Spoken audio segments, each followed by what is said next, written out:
নতুন বাসায় নতুন কিছু না হলে কি হয়? তো সব কিছু নতুন হতে হবে।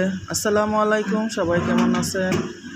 আশা করি ভালো আছেন। আপনাদের সামনে আবারও চলে আসলাম নতুন একটি ভিডিও নিয়ে। তো দেখুন, আমি আজকে সন্ধ্যাবেলা বাসা থেকে বের হয়ে গেলাম। তো সন্ধ্যা হয়ে গেল খাট কিনতে। তো আমি 2টা খাট নিলাম।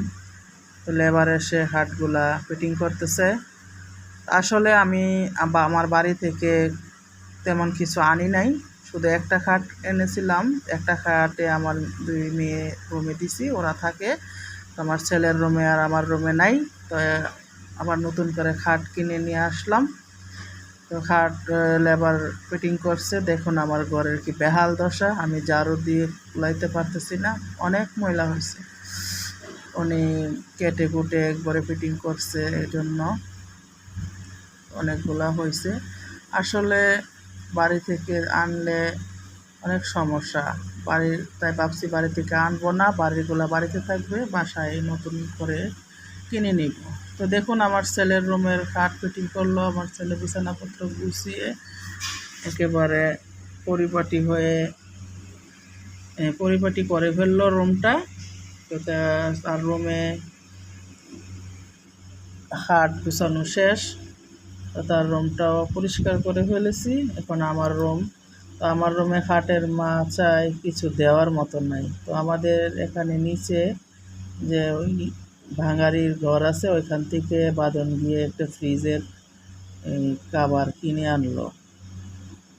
কিনে আনার পর তো এটা বিছিয়ে তারপর টসু বিছিয়ে বিছানাটা করলাম কোনো রকম। যাক, বাসা বাড়ি বলে কথা। তো এখন দেখুন আমার তো খাট সিম্পলের মধ্যে নিয়েছি। তো আমার খাটগুলো কেমন হয়েছে আপনারা একটু কমেন্টে জানাবেন।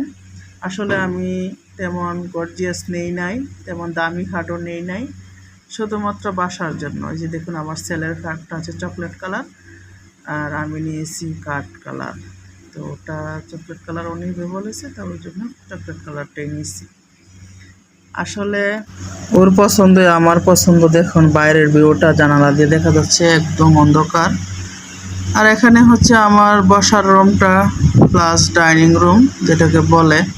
আপাতত কোনো রকম গুছিয়ে নিয়েছি, এখানে তেমন কিছু রাখা হয়নি সেভাবে। আস্তে আস্তে আমি আবার একটা ডাইনিং কিনবো, তো সেটার ভিডিও আপনাদেরকে দিব আমি কীরকম ডাইনিং কিনলাম। সবাই ভালো থাকবেন, আবারও দেখা হবে নতুন ভিডিও নিয়ে।